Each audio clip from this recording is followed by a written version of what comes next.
Dobar večer svima. Hvala vam jer ste izdvojili vreme od petka da budete ponovo sa nama u ARK-u, Američkom resursnom centru u Ložionici. Pre svega u ime Pupin inicijative bih se zahvalio našim kolegama iz ARK-a na ovoj skorašnjoj, ali nadamo se i verujem uspešnoj saradnji u vidu programa Serbian American Voices. Ovo je drugo izdanje ovog programa i veliko mi je zadovoljstvo da najavim našeg današnjeg gosta. U pitanju je Mirko Lazarević, osnivač i vlasnik Burger House restorana, ali i niza drugih uspešnih biznisa koji američki kulinarski duh donose na srpsku scenu.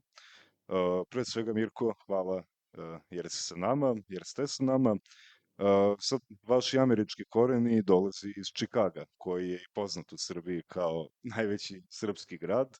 I sad zanima me kako je izgledalo vaše odrastanje u Čikagu, kakvi su bili, da kažem, neki sadržaj kroz koji ste vi imali dodir sa srpskom zajednicom i kako je to, eto, na kraju i uticalo na vas. Pa bili smo iskreno jako bliski sa srpskom zajednicom u Čikagu, na način, kako da kažem, tu smo i stekli sva neka svoja prijateljstva kad smo bili mladi.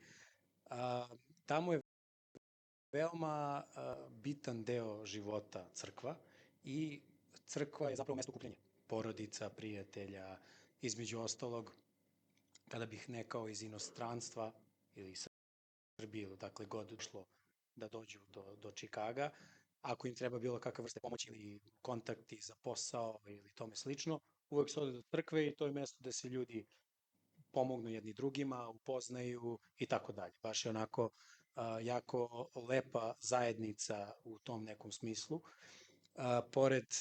Pored crkve, to jest u okviru crkve, postoji i folklor, koje je nama bilo na nekom nivou zabava i to je bilo svakog petka smo odlazili na treninge u crkvi, u okviru crkve i sad slagaću vas koliko ima crkvi u Čikagu, a verujem da nije mali broj.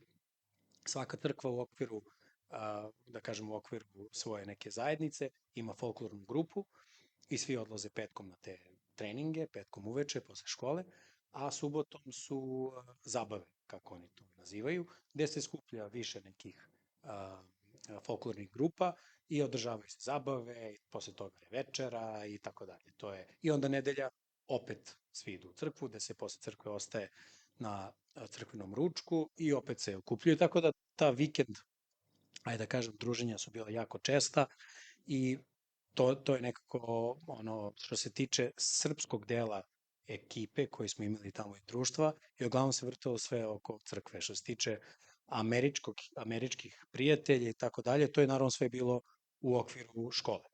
Tu smo se nekako družili, naravno bilo je to interesantno što smo imali kao američko društvo i srpsko društvo i onda sa jednima i drugima se družimo. Tako da je to onako, da kažem, bilo u odrastanju u Čikagu jako interesantno što smo odrasli u toj multikulturi i definitivno imao neki dugoročan pozitivan uticaj na nas, jer i sad i zbog posla i zbog svega gde se razvija tržište kako se razvija u Srbiji, imamo sve više stranaca, kod nas nekako navikli smo na tu neku jednakost među ljudima i dajemo, ajde da kažem, podjednaku priliku našim ljudima kao i ljudima koji nisu odavde, što, ajde da kažem, mislim da oni jako cene, ali je to negde poteklo iz tog nekog odrastanja tamo.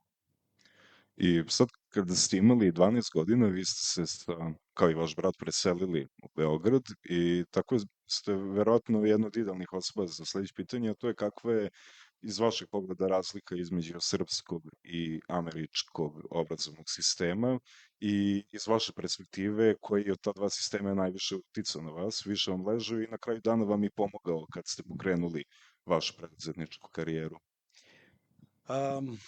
Pa ide ovako.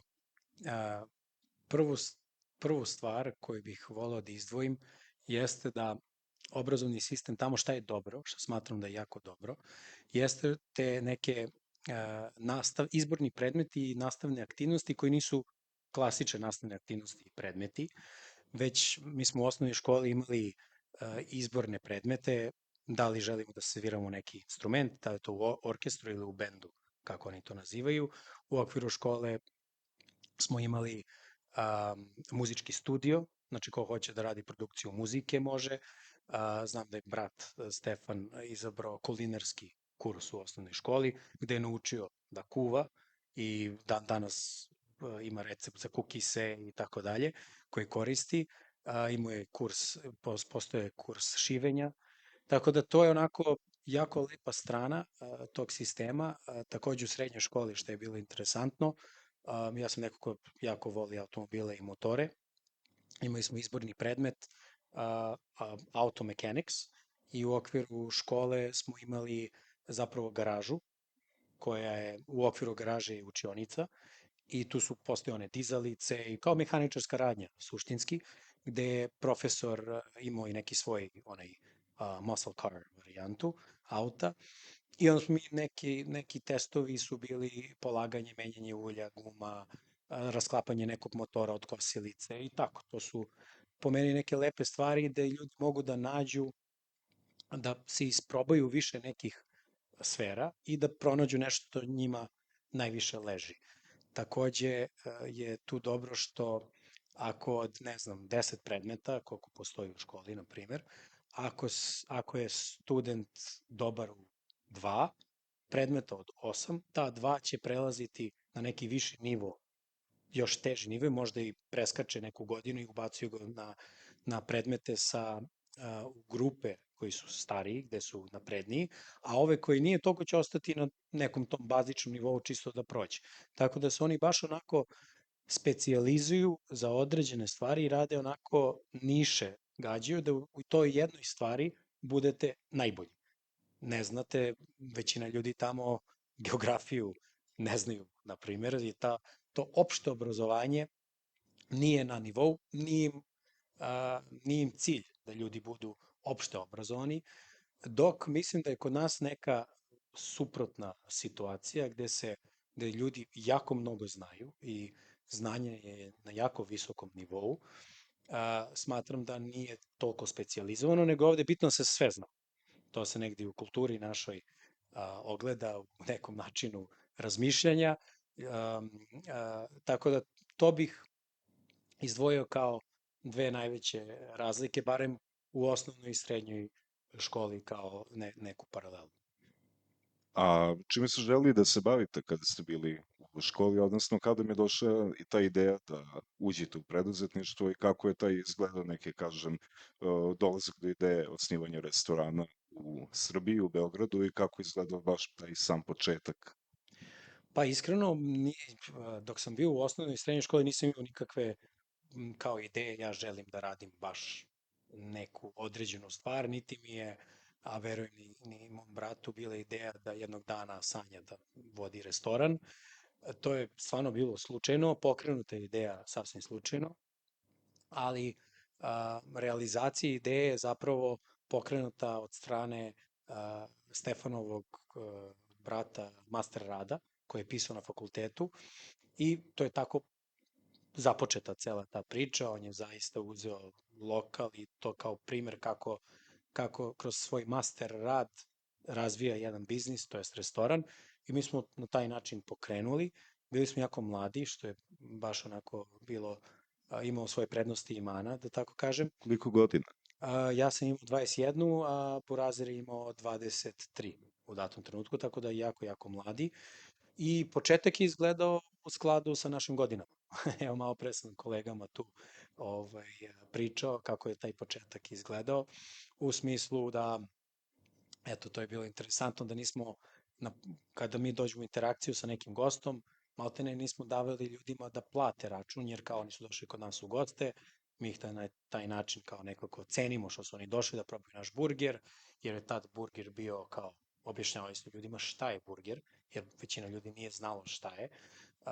I to je bilo godine i godine objašnjavanja razlike između burgera i pljeskavice, ali smo bili puni entuzijazma i energije da to sve objasnimo, zašto mi to tako radimo, da smo mi tati pravili svoj domaći krompir, to jest pomfrit od domaćeg krompira, sekli ga na mašini ručno i tako dalje.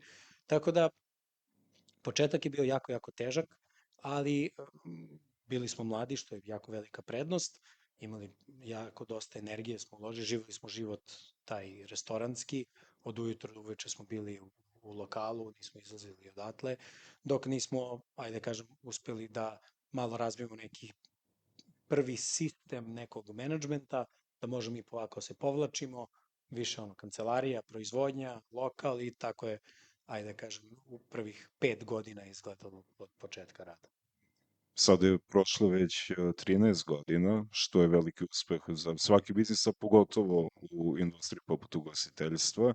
I sada dobro, na tom početku i kada ste tek krenuli da razmišljate o nekom višem menadžmentu i kreiranju sistema, kako su izgledali vaši planovi za narednih to 5 ili 10 godina i danas kada se osvrćete na njih, da li ste ih ispunili ili prevazišli? Pa, iskreno, naš neki petogodišnji plan u tom trenutku, ideja je bila da širimo tu američku kuhinju i mi jesmo krenuli sa burgerima, ali smo imali dosta nekih koncepata koje smo razvijali pored toga.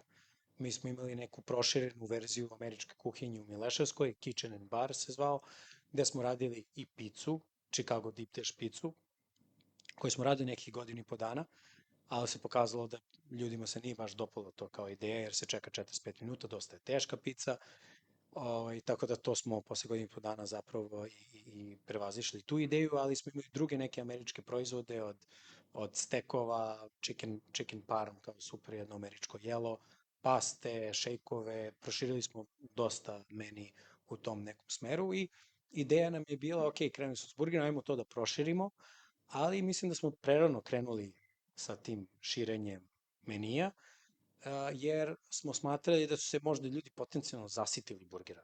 To je bilo apsolutno greška u datom trenutku, ali to je tako nama izgledalo jer je prošlo 5 godina i kao šta dalje. Pa, uspeli smo sa burgerom, ajmo da proširimo. Međutim, eto, 5 godina nakon toga, to jest pre par godina, pokrenut je taj diner koncept koji je zapravo sličan Kitchen and Baru, kao još jedan od koncepata koji nudi tu širinu, koja sad, posle 13 godina, 14 koliko su a, pokrenuti ili ti nastali, pokrenula se priča s burgerima i američkom kuhinjom, sad to ima smisla. Znači, za neke stvari postoji prerani trenutak da se pokrenu, mislim da je to bio jedan od njih. Tako da nama u suštini, tad kad smo razmišljali, 5 godina smo neki petogodišnji plan je bilo proširenje, otvaranje više lokacija i bavili smo u tom trenutku jako proizvodnjom. Proizvodili smo svoj pomfrit, svoje soseve, prerada mesa, kao i imali svoju malu pekaru, ali sve za naše interne potrebe. Tako da u tom trenutku to je bio neki plan, sad deo smo toga i ispunili, između ostalog tu je bila i pizza nekada u planu koji smo pokrenuli pre 4 godine i mislim da videli smo već i tada da postoji još neki proizvod američki koji može da ima koji ima prostor na tržištu kod nas. A sad, kada su u pitanju sastojci, pošto sad delujem iz dosadašnjih odgovora da ste dosta pažnje usmeravali ka tome, da li je tu bilo nekih izazova kada ste krenuli da radite i kako izgleda da prilagoditi američke recepte na sa srpskim sastojcima? Pa, to je bilo jedan od najvećih izazova.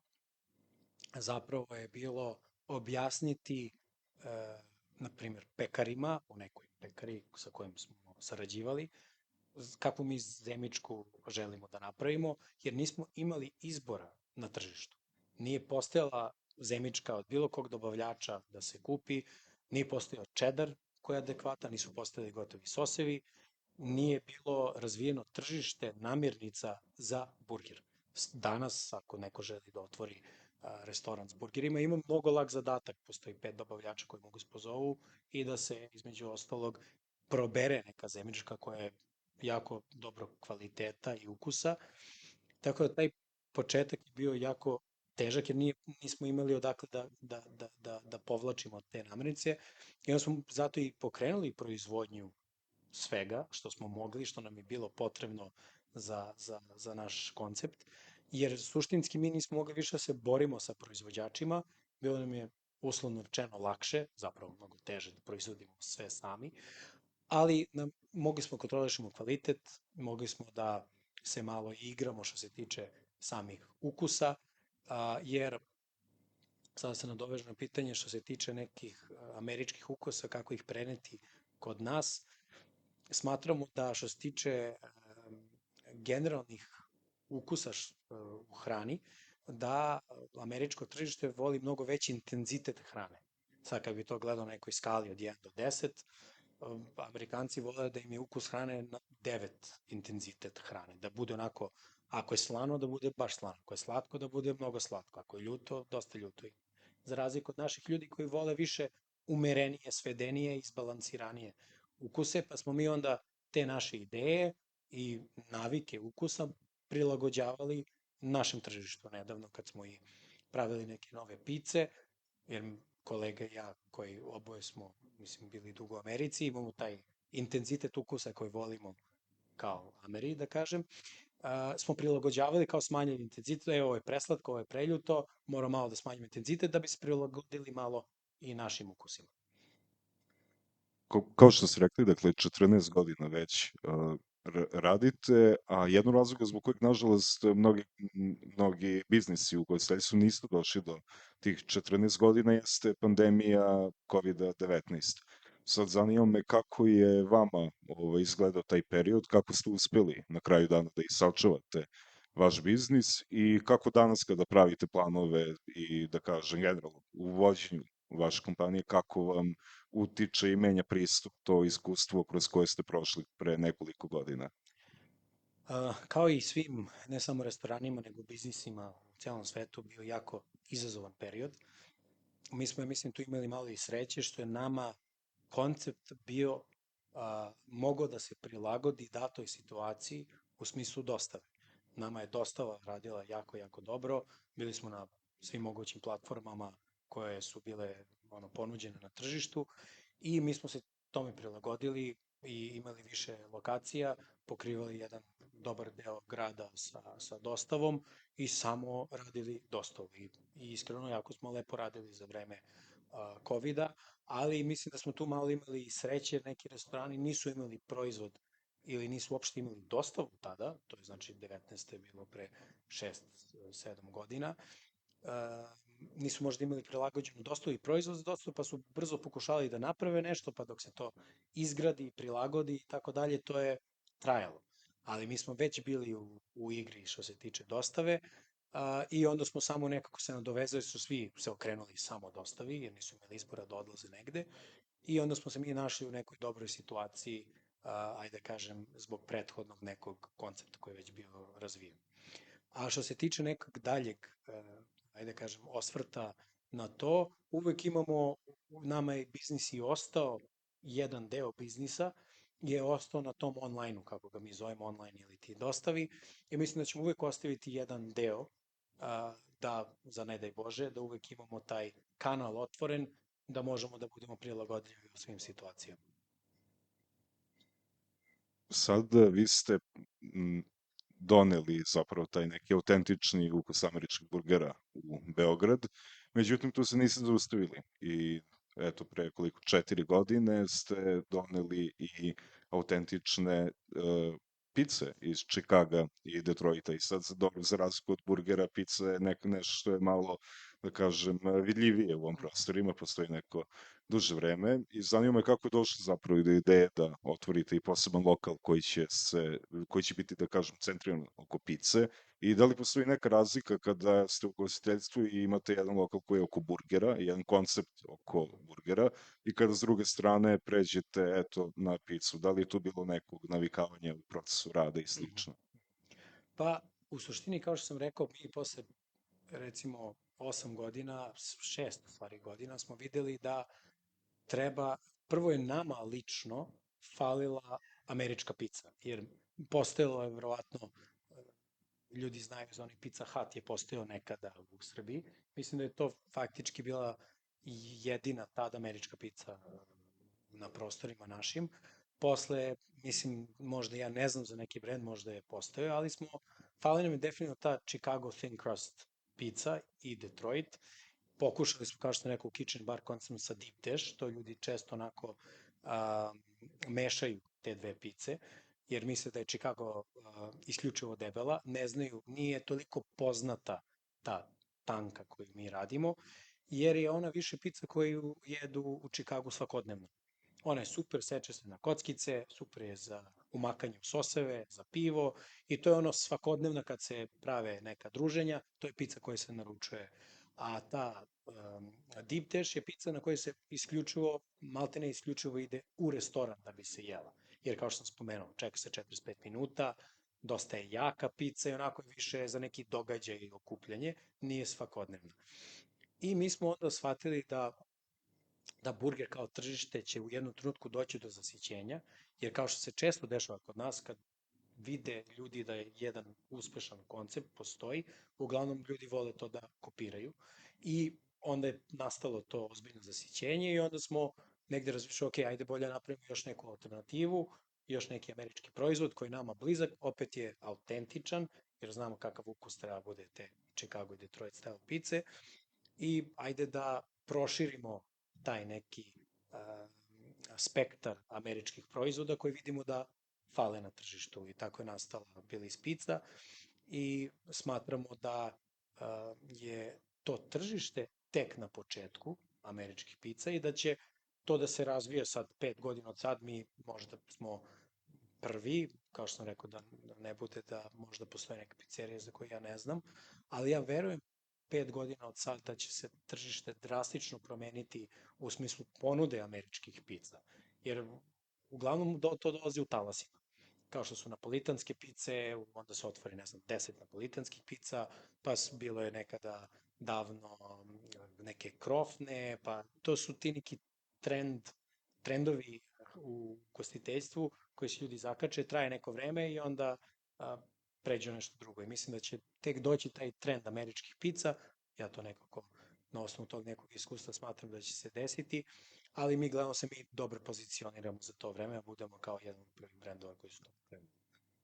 Kada je u pitanju, dakle, recepcija američke kuhinje generalno na našem tržištu, zanima me da li, odnosno kako kombinujete srpsko i američko? Da li naše tržište, pogotovo u Beogradu, da li ljudi više žele da kad odu u restoran koji se reklamira kao američke kuhinje, da li žele da ono što naruče i što dobiju pred sobom bude nešto je autentično američko, kao što može da se nađe u Čikagu, Mhm. ili ih više zanima da tu bude i nekih mešavina sa srpskim kulinarskim tradicijama i nekim ukusima koji su više karakteristični i ustaljeni na ovom podneblju.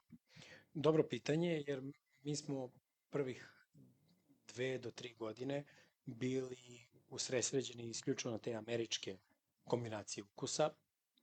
Jedna od najtežih stvari koje smo uspeli da ubedimo ljude da probaju je pizza sa piletinom, koja je bila na buffalo chicken, znaju kolege ovde iz prvog reda koji su danas bili kod nas u pizzeriji. A, to, to, to je, na primjer, full američki fazon pice, koji, dok smo mi objasnili ljudima, preporučili, dali da probaju, a, evo, samo probajte, vidjet ćete da je super. Teško je bilo da ubedimo ljude, ali kad probaju, uglavnom je to ono nešto proizvod na koji se vraćaju. Um, a s druge strane, poklekli smo malo po tom pitanju, tako reći. Ubacili smo jedan klasik koji svi vole na ovom tržištu, a to je kapričoza, ali smo bacili svoj twist. Stavili smo slaninu i onda je mi nazvamo bake kapričoza, dodali cheddar i onda smo napravili smo tu neku klasiku, ali smo opet na neki naš svojstven način prilagodili.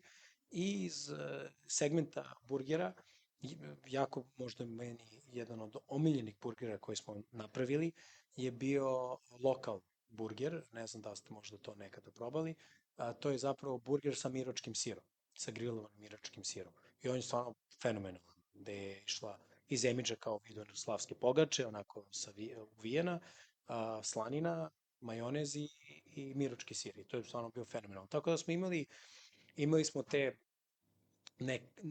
to neko prilagođavanje domaćem tržištu, da imamo neke američke klasike koji su prepoznatljivi, ali onda ubacimo i nešto što je, da kažem, zastupljeno i nešto na što su naši ljudi navikli da probaju, tako da smo gledali da u tom nekom, iako je to niša, da se prilagodimo malo široj publici. Sada, sa druge strane, kada pogledamo ka američkom tržištu, tamo je sad, mislim, već dobro poznato da nekako te etničke i strane kuhinje dosta dobro prolaze, pa i tako, na primjer, na ulicama, kad smo mi bili u Vašingtonu, vidimo da bude 5 do 6 restorana lokal za lokalom, koji su skroz drugih zemalja kuhinja i to često iz drugih kontinenta, tako da više izgleda kao neki deo sala Ujedinjenih nacijama, nego, Mhm. eto, američka ta kulinarska scena. Međutim, ne viđamo toliko, iako postoje, ali ne viđamo toliko te srpske Mhm. restorane i pogotovo srpsku brzu hranu. Sada, zanima me da li vi vidite neki potencijal u tome i kako zapravo američko tržište može da prihvati srpsku hranu? To je jako zanimljivo pitanje. Um, m- Moja neka percepcija američkog nekog prosječnog gosta jeste da su dosta otvoreni za neke nove ukuse. To je definitivno. Mislim, to iz datog primjera. Uh, Jako je širok spektar nacionalnosti u Americi i spremni su da probaju.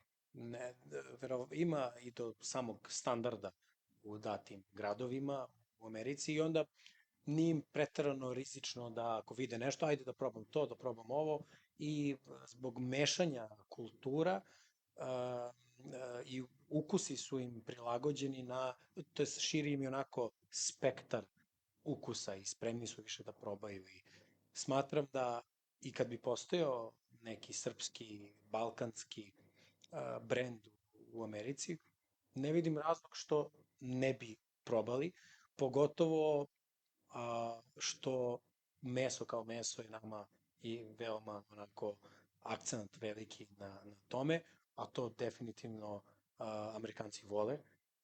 I mislim da bi, kad bi probali, da bi se baš onako iznenadili, oduševili, definitivno bi im bila egzotika, kao što sam rekao na početku, zbog geografije, njima Srbija onako verovatno većina ne zna gde se nalazi i onda bi im bilo definitivno onako interesantno da probaju, a i mislim da može da se napravi proizvod koji bi opet, kao što smo se mi ovde prilagođavali na neki način domaćem tržištu, postoje srpski proizvodi koji mogu da se prilagode Amerima i američkim ukusima. Tako da bi bilo jako zanimljivo pitanje i bilo bi onako zanimljiv poduhvat da se tako nešto napravi. Sada jedna kombinacija koja je prilično bliska većini nas je to da se uz hranu i konzumira alkohol. Mhm. Međutim, ono što ste vi uradili u više navrata jeste da meso marinirate u različitim vrstama alkohola. I zanima me kako ste došli do te ideje, da li ste preuzeli Mhm. od nekud, da li ima čak možda i u Srbiji neki takav običaj i kako ste to uklopili u vaše restorane i ponudu u njima. Pa i zanimljivo je to, ajde da kažem, neka klasika kombinovanja alkohola sa mesom jeste ili neki pac koji je na osnovu nekog piva gde smo odležavali neka rebra i tako dalje. To je bilo onako jako interesantno. A ovo poslednje što smo radili u pizzeriji, odležavamo kobasice u rakiji, u rakiji od šljive konkretno. I to je onako bilo, to nam je palo na pamet bukvalno slučajno, kad smo imali neki od testiranja, i imali smo neku flašu rakije i testirali kobasice, kao ajde probamo da napravimo kao neki pac, da ostavimo par sati, pa da je ispečemo i da vidimo kako će da ispadne. Ispalo je strava, ne osjeća se onako intenzivno rakija, nije to ni poenta, ali opet ima neki taj hint koji se oseti u celokupnom, da kažem, ukusu i ajde da kažem, volimo da se igramo tako sa tim ukusima, sa nekim neobičnim kombinacijama sastojaka, a definitivno jedno od najzanimljivijih je bilo to sa rakijom. Sad vi ste pre nekoliko godina prešli na jedan novi koncept koji dalje s druge strane blizak onom što se pre radili, a to je opet to taj uvod američke kuhinje na beogradsku, odnosno srpsku scenu, a ovo je sad više blizu fine diningu, a tu u pitanju je restoran Mali Nevaljavi Vuk na Vračaru. Zanima me kako ste došli do ideje da otvarate još jedan restoran koji se još više razlikuje od prethodnih restorana koje ste otvarali i eto, kako ste zadovoljni do sada? Pa to je koncept koji pre svega vodi Burazir i njemu je tu bila zamisao spajanje, kao što je generalno američka kuhinja dosta inspirisana italijanskom kuhinjom. I on je zapravo spojio američki i italijanski koncept, znači postoji neka burger koji je po meni iskreno jedan od najboljih koji sam jeo je u Malom Nevaljivom Vuku. Ima super još italijanskih jela sa nekim našim twistom i tu je i veliki akcent zapravo i na branču. I to su sve neke stvari, mi smo nekada davno takođe radili branč, pa je tu negde se nadovezano na to. I konceptualno je zanimljivo što je uspeo da spoji u tome italijansko-američku kuhinju ajde kažem, u gornjem delu lokala, a u donjem delu lokala je onako taj više fine dining vibe, gde postoji i muzika, DJ, vikendom i ponekad i neka akustika. I to je onako baš lep experience može da se doživi tamo. I što se tiče hrane, stvarno je to veliki akcent na tome i to je otišao sad, sve ovo što smo radili do sad, to je opet neki malo upscale restoran koji više gura ka toj nekoj američkoj kuhinji, ali opet prilagođeni za naše tržište, da je ostao taj italijanski uticaj da bi bilo prilagođeno i da kažem i našem tržištu. Kada su u pitanju, dobro da odrasli u Čikagu, već spomenuli da je izuzetno multikulturalna sredina i to naravno lako se pretpostavi da se primećuje i u hrani i ponudi hrane. I sad, zanima me šta je vama bilo najprivlačnije od onoga što ste imali prilike da probate, što je za naše neko shvatanje nesvakidašnje, dakle, te hrane u Čikagu, osim, eto, naravno, pice i burgera, što je ostavilo utisak na vas? Pa iskreno, dve stvari. Prva stvar koju volim da pojedem, mislim to postoji kod nas na tržištu, samo opet ta ista hrana, radi se o kineskoj hrani, je prilagođena američkom ukusu i mnogo intenzivnija u svim tim ukusima i to je prva stvar koju volim da povedem kad odem do Čikaga. A, a druga stvar koja mi nedostaje ovde, postoje brendovi koji rade meksičku kuhinju, ali mi ipak fali taj neki takos kao takav, ali možda neko ko je specijalizovan samo za takose. I to mislim da je, apropo street food kulture, mislim da je to na našem tržištu nedovoljno razvijeno i da postoji ozbiljan potencijal u razvijanju tog tržište takosa, jer u Čikagu pogotovo, i u Njurku bih rekao takođe, je jako razvijen taj mislim što je logično, ima dosta ljudi koji su iz Meksika u Americi generalno, u Čikagu pogotovo, i onda je taj uticaj te meksičke hrane ogroman i takosi su maltene, tu se rangiraju burger, pizza, tacos, to je ono must da se ode, da se klopa. I u raznim nekim izdanjima od Tex-Mexa, koja je mešavina meksičke i američke kuhinje, do full-on takosa koji drže meksičke porodice i sad to ima milijardu varijacija na temu, ali ti takosi tamo su stvarno specifični i tako reći, koliko toliko autentični, opet su prilagođeni Amerikancima, ali taj neki ukus možda meni najviše fali ovde na domaćem tržištu. Sa druge strane, neko zanimljivo je da i u srpskoj kuhinji, ako na prvi pogled ne deluje tako, je zapravo veoma izražen taj multikulturalizam, odnosno, naravno, drugačiji uticaj kroz istoriju i zato iz naše presvetive kao organizacije koja radi sa Amerikancima, često mi pada na pamet kako kroz jednu večer ili ručak sa dva, tri jela može da se veoma lako nekome objasni istorija naše zemlje, različitih regiona, pa me zanima koliko je vama interesantno da sa te kulinarske strane otkrivate različite ukuse unutar Srbije i šta je ono što vama najviše leži? Da li vas više raduje, na primjer, da čujete eto, neka hrana iz Vojvodine ili s druge strane nešto južnije, pošto znamo da tu postoje velike Da, tenzije kad su u da. pitanju ukusi. Pa u suštini sa mamine strane, znači moja baba i deda dolaze iz Surdulice, znači jug, i ja sam od celokupne naše kuhinje najviše volim testa. Mislim, to, ok, meso nekako je default neki, da ne računam roštilj i tako dalje. testa, te pite, jako specifična stvar za koju dosta naših ljudi ne zna, se zove samsa. To je pita uvijača koja se preliva kiselim mlekom i belim lukom. I to moja baba pravi, to svaki put kad odem kod nje, stvarno se uvek ispeče to dok mi dolazimo, ona već ubati to se peče, to ona se uvek sačeka da bude vruće i to je ono meni baš ozbiljan delikates, srpski. Bilo kakve gibanice, kad se ispeku sveže i to je meni jedan od najlepših stvari, ima veze i sa mojim odrastanjem, kad smo bili jako mladi, kad smo dolazili ovde tokom letnjih raspusta, jedno vreme budemo u Beogradu, jedno vreme u Surdulici kod babe i onda smo tu na te srpske, ajde kažem, ukuse i tad došli prvi put u susret sa tim srpskim ukusima, konkretno sa juga Srbije i to su mi, ajde da kažem, najspecifičnije stvari koje volim. Sad, mislim da je dosta okrutno pričati ljudima, evo, koliko već o hrani bez da bude nekog jela, tako da bih samo zamolio kolegu da sa kolegama iz Arka pizza koji nam je Mirko obezbedio bude, bit će ovde ispred. A za to vreme bih pitao da li neko iz publike ima neka pitanja. Izvolite, gospodine.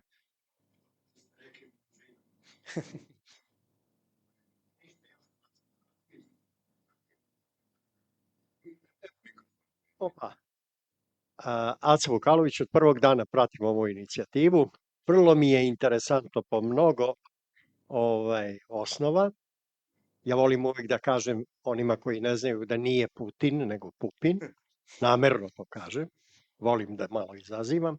I nekoliko kratkih pitanja. Prvo je, s obzirom da dosta poznajete Ameriku i da ste upoznali i ovdje, da kažem, domaće životinje, šta mislite, koliko je vašem biznisu, dakle ne vrsti biznisa, nego biznisu,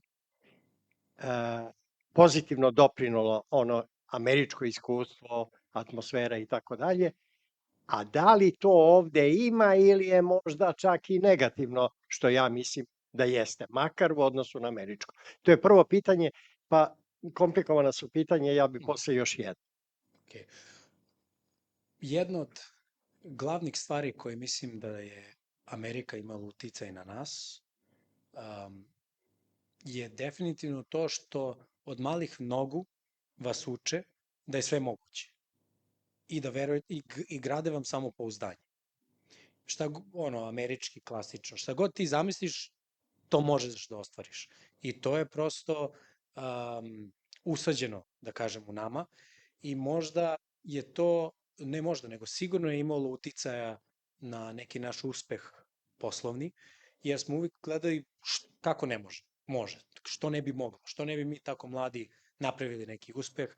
Zašto imamo tu neku motivaciju koju smatram da nije toliko česta na ovim prostorima, jer kao što sam rekao, od malih nogu se gura ta misao ljudima, studentima, deci, da su oni sposobni za sve, a ako se oni za to opredele, da oni sigurno mogu biti uspešni u tome. Što se tiče, ajde kažem, otežavajućih okolnosti kod nas, definitivno postoje i za bilo kakav biznis kod nas u odnosu na Ameriku, ajde samo kažem u nekom kontekstu, tržište i celokupan sistem u Americi je od interesa da neki biznis uspe. I guraju u svakom smislu od kredita, sve je mnogo lakše, sve postoji neki onako sistem kroz koji može neko da prođe da bi napravio lakše neki uspeh. Ovde sve to takođe može, ali je dosta teže. Nije sistem baš tako napravljen, može tako brzo da se pređu neke stvari, ne postoje tako dobre edukacije i tako dalje. I ajde nek bude poslednje pitanje. S obzirom da ste se odazvali Pupin, a ne Putin inicijativi, poznajete ono što inicijativa radi, namerava i tako dalje, cilja. Interesuje me, s obzirom na vaše iskustvo, koje je vrlo važna stvar, čudi me da vas neko često malo ne kontaktira i tako dalje. Šta mislite, kakve su prepreke za saradnju Srbije i Amerike u najširem smislu, tamo prema Srbiji i ovde prema Americi? I 2B pitanje, kratko, ne morate da objašnjavate, šta mislite da li bi bilo bolje za Srbiju? Da smo partneri sa Amerikom ili saveznici? Prosto pitanje. Na prvo pitanje, suštinski mislim da mora da postoji, da za početak se ovo što Pupin radi, za što ja podržavam Pupin inicijativu, jer mislim da mora da postoji prisutnost i mišljenje o Srbiji u Americi. I da je to nešto što treba da se izgradi, jer mislim da ne postoji, da, kao što sam spomenuo, Amerikanci kao takvi su dosta okrenuti sebi. I iako svašta još nešto rade pored toga, ali su dosta okrenuti ka sebi i ne mislim da imaju neko posebno mišljenje o nama, jer i da smo mi tu da ga izgradimo. I da je to nešto što sa američke strane mislim da imamo potencijal i postoji prilika da se tako nešto razvije. Šta je bilo samo drugo pitanje, izvinite sad sam. Što se tiče toga, mislim da mora da postoji za početak dobar odnos i komunikacija. Mislim da postoji mnogo više dobrih stvari koje mogu da se razviju kroz tu komunikaciju nego loše i smatram da do sad odnos koji je postojao, postoji dosta prostora da se sam odnos popravi i da mlađe generacije koje su tu sa kojima dolazimo u kontakt, smatram da postoji neko slično razmišljanje da je američka kultura tu sve uticajnija i da može da postoji neki dugoročan interes koji je obostran. Da li imamo još pitanje iz publike? Izvolite. Moje pitanje glasi da, s obzirom da je pogotovo u poslednjih par godina Beograd kao regionalna metropola postao grad sa izuzetnom ponudom, ali i sa izuzetnom tražnjom za hranom i restoranima, moje pitanje glasi, samim tim, dakle, dolazi do određenog zasićenja i što se tiče pogotovo ponude. Kada bi neko nov hteo da uleti na tržište, da pravi neku svoju priču, šta biste mu preporučili? Da li da se fokusira na centar grada, da li da se fokusira na neke, kako da kažem, periferne delove grada gde možda konkurencija manja ili da čak proba van Beograda da izgradi neku priču? To je prvo pitanje, posle ću... Da, pa u suštini smatram, barem za ovaj biznis kojim se mi bavimo, konkretno za pizzeriju, baš upravo razmišljamo i o tome, mi se često iznenadimo kako neki konkretno ugostiteljski objekti rade na periferiji grada. Jer smatramo da su dugi niz godina svi bili skoncentrisani na centar grada i da se periferija ozbiljno razvijala u okolini Beograda, sve više se gradilo, mnogo ljudi se naselilo, a nije bila adekvatna ponuda. I onda na dati broj stanovnika ponuda je bila jako manja i onda je zbog toga ti lokali su izuzetno dobro radili i mi negde takođe na isti taj način percipiramo otvaranje nekih budućih lokacija koje nisu samo u centru grada, nego da se baš te periferije koje su ozbiljno razvile, da je to zapravo ozbiljan potencijal. Tako da mislim da ne treba gledati samo centar, već treba gledati možda neke zone gde ima ljudi, gde postoji i možda će se graditi u nekoj još budućnosti, ali da naspram te neke ponude se možda popuni neki prostor sa nečim naravno što je opet zanimljivo i autentično, da se ne ponavlja nešto gde je zasićeno tržište, tako da definitivno periferija sad onako i mene lično iznenadila kako se lepo razvija. Lepo, hvala. I moje drugo pitanje je, da li biste izdvojili jedan proizvod američke kuhinje koji bi u budućnosti mogao najbolje da se prilagodi srpskom tržištu i zbog čega?